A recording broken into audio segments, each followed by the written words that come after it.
दोस्तों, अगर आप बीए, बीएससी या बीकॉम के फोर्थ सेमेस्टर में हैं तो यह वीडियो आपके लिए बहुत ही महत्वपूर्ण है, क्योंकि आज की इस वीडियो में हम बात करने वाले हैं फिजिकल एजुकेशन एंड योगा, यानी कि शारीरिक शिक्षा और योग को करिकुलर के इस विषय के महत्वपूर्ण एमसीक्यू को लेकर आए हुए हैं। यह कोई साधारण विषय नहीं है, बल्कि यह 100 नंबर का अनिवार्य पेपर है जिसे पास करना बेहद ज़रूरी होता है। यदि आप इस पेपर को नहीं पास कर पाते हैं तो आप संपूर्ण पेपर में फेल माने जाएंगे। तो चलिए बिना देर किए हुए शुरुआत करते हैं आज की इस सेशन की। तो वीडियो पसंद आए तो वीडियो को लाइक, चैनल को सब्सक्राइब कीजिएगा और अपने दोस्त मित्रों तक वीडियो को शेयर कर दीजिएगा। तो चलिए देख लेते हैं हमारा पहला प्रश्न क्या है। तो पहला प्रश्न हमारा, फिजिकल एजुकेशन का मुख्य उद्देश्य क्या है?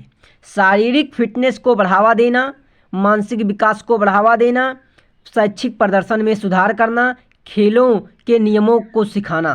तो देखिए, फिजिकल एजुकेशन का मुख्य उद्देश्य जो है वो है शारीरिक फिटनेस को बढ़ावा देना ही फिजिकल एजुकेशन का मुख्य उद्देश्य है।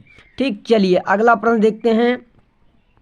तो अगला प्रश्न जो है वो है, फिजिकल एजुकेशन किस विषय से संबंधित है? मानसिक कौशल से, शारीरिक फिटनेस से और खेल से, ऐतिहासिक ज्ञान से, खेलों का इतिहास से। तो फिजिकल एजुकेशन जो विषय से संबंधित है वो शारीरिक फिटनेस और खेल से संबंधित है। तो बी ऑप्शन इसका बिल्कुल राइट होगा।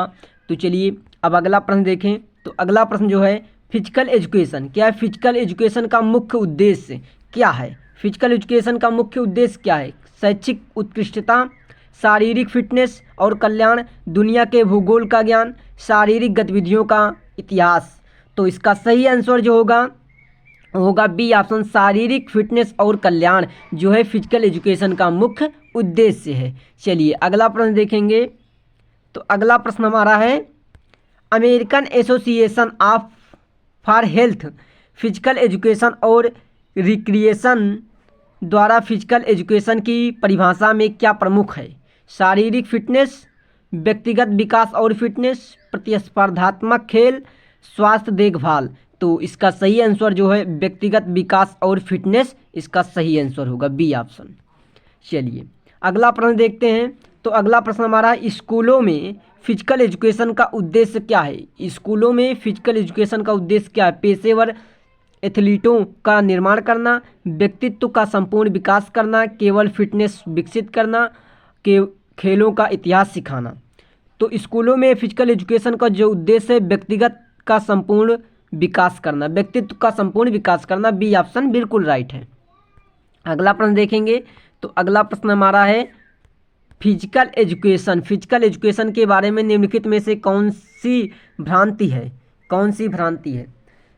पहला है कि यह केवल खेलों से संबंधित है, दूसरा यह शारीरिक शिक्षा और मानसिक स्वास्थ्य को सुधारता है, तीसरा यह फिटनेस शिक्षा शामिल करता है, चौथा यह टीम वर्क को बढ़ावा देता है। तो इसका राइट आंसर जो होगा पहला ऑप्शन, यह केवल खेलों से संबंधित है। क्या है? फिजिकल एजुकेशन केवल खेलों से संबंधित है। अगला प्रश्न देखेंगे।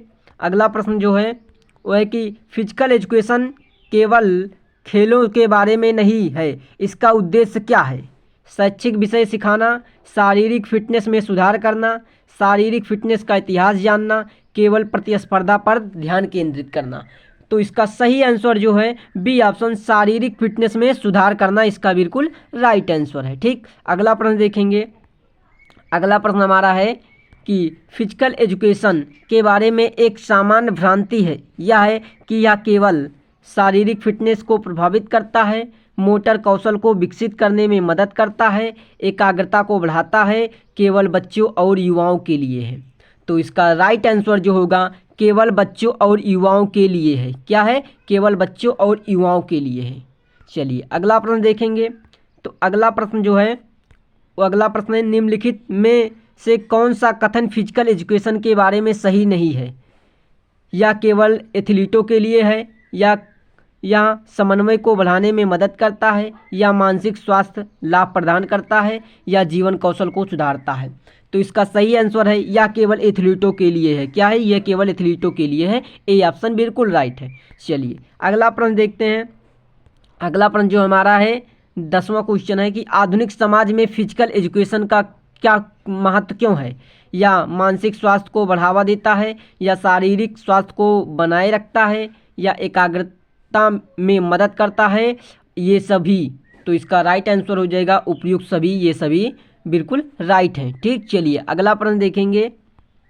अगला प्रश्न हमारा जो है वह फिजिकल एजुकेशन को आधुनिक समाज में क्यों जरूरी माना जाता है। फिजिकल एजुकेशन जो है उसको आधुनिक समाज में क्यों जरूरी माना जाता है, या केवल फिटनेस के लिए है, या शारीरिक और मानसिक विकास के लिए है, केवल प्रतिस्पर्धात्मक खेलों के लिए है, स्कूलों में खेलों की विविधता को बढ़ावा देने के लिए है। तो इसका बिल्कुल राइट आंसर जो होगा बी ऑप्शन, शारीरिक और मानसिक विकास के लिए है ये। ठीक, अगला प्रश्न देखेंगे। अगला प्रश्न हमारा जो है वो है कि फिजिकल एजुकेशन के क्षेत्र में निम्नलिखित में से कौन सा कार्य आता है। सिर्फ शारीरिक प्रशिक्षण, खेल और शारीरिक गतिविधियों को बढ़ावा देना, केवल शैक्षिक क्षेत्र में काम करना, डी है खेलों का इतिहास पढ़ाना। तो इसका राइट आंसर बी ऑप्शन, खेल और शारीरिक गतिविधियों को बढ़ावा देना इसका मानसिक विकास के लिए इसका माना गया। ठीक, फिजिकल एजुकेशन के लिए। ठीक, चलिए अगला प्रश्न देखेंगे। अगला प्रश्न जो है वो है फिजिकल एजुकेशन का समग्र उद्देश्य क्या है। फिजिकल एजुकेशन का समग्र उद्देश्य क्या है। शारीरिक फिटनेस और स्वास्थ्य बनाए रखना, दूसरा है शैक्षिक प्रदर्शन में सुधार करना, तीसरा है प्रतिस्पर्धात्मक खेलों को बढ़ावा देना, चौथा है खेलों का इतिहास जानना। तो इसका राइट आंसर है शारीरिक फिटनेस और स्वास्थ्य को बनाए रखना, ए ऑप्शन बिल्कुल राइट है। ठीक, चलिए अगला प्रश्न देखेंगे। अगला प्रश्न जो है हमारा, भारत में स्वतंत्रता में से पहले फिजिकल एजुकेशन का क्या महत्व था। भारत में जब स्वतंत्रता नहीं थी उसके पहले फिजिकल एजुकेशन का क्या महत्व था, या केवल सैनिकों के लिए था, या ब्रिटिश शासन के तहत एक औपनिवेशिक नीति थी, या शारीरिक प्रशिक्षण और खेलों से जुड़ा था, इसका कोई खास महत्व नहीं था। तो इसका सही आंसर है या ब्रिटिश शासन के तहत एक औपनिवेशिक नीति थी। ठीक, चलिए अगला प्रश्न देखते हैं। तो अगला प्रश्न है कि भारत में स्वतंत्रता से पहले फिजिकल एजुकेशन को बढ़ावा देने के लिए किसने पहल की थी। महात्मा गांधी ने, जवाहरलाल नेहरू ने, सुभाष चंद्र बोस ने, लाला लाजपत राय ने, या फिर, तो इसका सही आंसर हो जाएगा सुभाष चंद्र बोस ने, सी ऑप्शन बिल्कुल राइट होगा, सुभाष चंद्र बोस ने। ठीक, चलिए अगला प्रश्न देखते हैं। तो अगला प्रश्न हमारा जो है वो है कि भारत में स्वतंत्रता से पहले फिजिकल एजुकेशन के विषय के लिए कौन सा संस्थान स्थापित किया गया। फिजिकल एजुकेशन के लिए जो विषय के लिए संस्थान स्थापित किया गया, भारतीय खेल संघ, या दिल्ली विश्वविद्यालय, पुणे का फिजिकल एजुकेशन कॉलेज, या लखनऊ का खेल कॉलेज। तो इसका सही आंसर जो होगा सी ऑप्शन, पुणे का फिजिकल एजुकेशन कॉलेज जो है ये भारत में स्वतंत्रता से पहले फिजिकल एजुकेशन के विकास के लिए संस्थान स्थापित किया गया था। ठीक, चलिए अगला प्रश्न देखेंगे। तो अगला प्रश्न हमारा है कि भारत में स्वतंत्रता के बाद फिजिकल एजुकेशन के क्षेत्र में सुधार के लिए कौन से कदम उठाए गए थे। सुधार के लिए कौन से कदम उठाए गए थे। पहला, सरकारी सहायता से कॉलेजों का निर्माण करना, दूसरा राष्ट्रीय खेलों का आयोजन करना, तीसरा है शारीरिक शिक्षा के संस्थान स्थापित करना, उपयुक्त सभी। तो इसका सही आंसर है उपयुक्त सभी, ये सारे कदम उठाए गए थे। ठीक, जैसे कि सरकारी सहायता से कॉलेजों का निर्माण करना, राष्ट्रीय खेलों का आयोजन करना और शारीरिक शिक्षा के संस्थान स्थापित करना, ये सभी कदम उठाए गए थे। तो डी ऑप्शन उपयुक्त सभी इसका राइट आंसर होगा। ठीक, चलिए अगला प्रश्न देखेंगे। तो अगला प्रश्न हमारा है, भारत में स्वतंत्रता के बाद फिजिकल एजुकेशन का सबसे बड़ा उद्देश्य क्या था। खेलों में प्रतिस्पर्धा को बढ़ावा देना, दूसरा शिक्षा प्रणाली में फिटनेस को शामिल करना, तीसरा है खेलों का इतिहास अध्ययन करना, चौथा है कि शारीरिक शिक्षा में नवीनीकरण करना। ठीक, तो इसका राइट आंसर जो हो जाएगा बी ऑप्शन, शिक्षा प्रणाली में फिटनेस को शामिल करना, शिक्षा प्रणाली में फिटनेस को शामिल करना। अगला प्रश्न देखते हैं। तो अगला प्रश्न हमारा है, भारत में खेलों और फिजिकल एजुकेशन को बढ़ावा देने के लिए सरकार ने किस संगठन की स्थापना की थी। भारतीय खेल परिषद का, भारतीय खेल मंत्रालय का, राष्ट्रीय खेल संगठन का, या राष्ट्रीय शिक्षा परिषद का। तो इसका राइट आंसर है भारतीय खेल मंत्रालय संगठन की स्थापना की गई थी। ठीक, चलिए अगला प्रश्न देखते हैं। तो अगला प्रश्न जो है वो है कि फिजिकल एजुकेशन का मुख्य उद्देश्य क्या है। शारीरिक फिटनेस में सुधार करना, मानसिक विकास में मदद करना, खेलों की प्रतिस्पर्धा बढ़ाना, या उपयुक्त सभी। तो इसका राइट आंसर जो होगा डी ऑप्शन, उपरोक्त सभी। चलिए अगला प्रश्न देखते हैं। तो अगला प्रश्न हमारा क्या है, अगला प्रश्न है, फिजिकल एजुकेशन के माध्यम से विद्यार्थियों में क्या गुण विकसित होते हैं।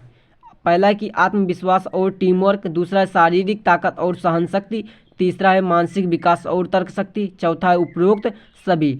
तो इसका राइट आंसर होगा डी ऑप्शन, उपरोक्त सभी। ठीक, चलिए आगे के प्रश्न को देखते हैं। अगला प्रश्न जो हमारा है वह फिजिकल एजुकेशन विद्यार्थियों के लिए किस प्रकार के कौशल सिखाता है? शारीरिक कौशल, मानसिक कौशल, सामाजिक कौशल, उपयुक्त सभी। तो इसका राइट आंसर होगा डी ऑप्शन, उपरोक्त सभी। ठीक, उपयुक्त सभी इसका राइट आंसर होगा। अगला प्रश्न है कि फिजिकल एजुकेशन में मुख्य रूप से क्या सिखाया जाता है? फिजिकल एजुकेशन में मुख्य रूप से क्या सिखाया जाता है? खेलों के नियम, शारीरिक व्यायाम और खेल, खेलों का इतिहास या स्वास्थ्य संबंधित जानकारी। तो फिजिकल एजुकेशन में जो सिखाया जाता है शारीरिक व्यायाम और खेल के बारे में सिखाया जाता है। अगला प्रश्न है कि भारत में स्वतंत्रता संग्राम के समय फिजिकल एजुकेशन को बढ़ावा देने के लिए कौन सा प्रमुख आयोजन हुआ था? खेलों की राष्ट्रीय प्रतियोगिता हुई थी, ऐतिहासिक खेल संगठन की स्थापना हुई थी, भारतीय खेल संस्थान की स्थापना हुई थी या राष्ट्रीय खेल दिवस की शुरुआत हुई थी? तो इसका राइट आंसर होगा भारतीय खेल संस्थान की स्थापना हुई थी। क्या हुई थी? भारतीय खेल संस्थान की स्थापना हुई थी। अगला प्रश्न देखेंगे तो हमारा अगला प्रश्न क्या है उसको देख लेते हैं। तो अगला प्रश्न हमारा है भारत में सबसे पहला राष्ट्रीय खेल दिवस कब मनाया गया था? भारत में पहली बार राष्ट्रीय खेल दिवस कब मनाया गया था? 1952 में, 1965 में, 1979 में, 1982 में। तो 1952 ईस्वी इसका बिल्कुल राइट होगा। 1952 ईस्वी में भारत में प्रथम बार राष्ट्रीय खेल दिवस मनाया गया था। ठीक, तो 1952 ईस्वी 1952 में मनाया गया था। तो अब पहली बार जो मनाया गया था 1952 में। ठीक, चलिए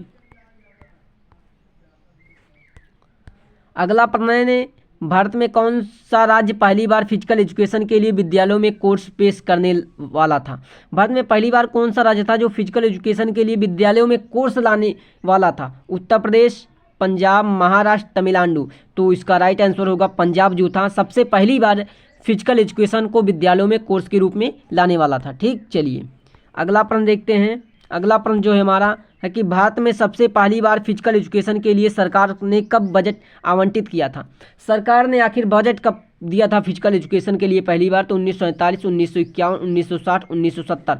तो इसका सही आंसर है 1951 ईस्वी में बजट दिया था। ठीक, तो और 1952 ईस्वी में क्या है? खेल दिवस मनाया जाता है।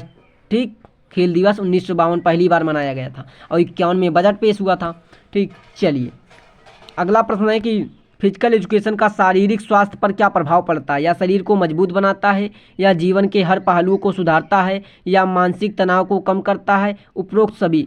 तो डी ऑप्शन बिल्कुल राइट, उपयुक्त सभी। या शरीर को मजबूत बनाता है, जीवन के हर पहलुओं को सुधारता है, या मानसिक तनाव को कम करता है। ठीक, तो ये राइट आंसर होगा। अगला प्रश्न देखें तो अगला प्रश्न हमारा फिजिकल एजुकेशन से मानसिक स्वास्थ्य पर क्या प्रभाव पड़ता है? फिजिकल एजुकेशन से मानसिक स्वास्थ्य पर क्या प्रभाव पड़ता है? तनाव में वृद्धि होती है, मानसिक स्थिति बेहतर होती है, चिंताओं में वृद्धि होती है, कोई प्रभाव नहीं पड़ता है। तो इसका सही आंसर जो हो जाएगा बी ऑप्शन मानसिक स्थिति बेहतर होती है, मानसिक स्थिति बेहतर होती है। चलिए अगला प्रश्न हमारा जो है क्या है वो है फिजिकल एजुकेशन में शरीर की फिटनेस का क्या महत्व है? फिजिकल एजुकेशन में शरीर की फिटनेस की क्या महत्व है? शरीर की ताकत बढ़ना, मोटापा कम करना, बेहतर सहन शक्ति प्राप्त करना, ये उपयुक्त सभी। तो इसका राइट आंसर हो जाएगा उपयुक्त सभी, अर्थात शरीर की ताकत बनाना, मोटापा कम करना, बेहतर सहन शक्ति प्राप्त करना, ये तीनों ऑप्शन सही होंगे। तो उपयुक्त सभी डी ऑप्शन बिल्कुल राइट होगा। तो दोस्तों आज की इस वीडियो में बस इतना ही। मिलते हैं नेक्स्ट वीडियो में जिसमें हम इसके आगे के महत्वपूर्ण प्रश्नों को सॉल्व कर रहे होंगे। तो चैनल को सब्सक्राइब नहीं किया तो चैनल को सब्सक्राइब कर बेल आइकन को ऑन कर दीजिएगा ताकि आने वाली वीडियो का नोटिफिकेशन आप तक पहुंच सके। वीडियो पसंद आई तो वीडियो को लाइक, अपने दोस्तों तक शेयर जरूर कीजिएगा।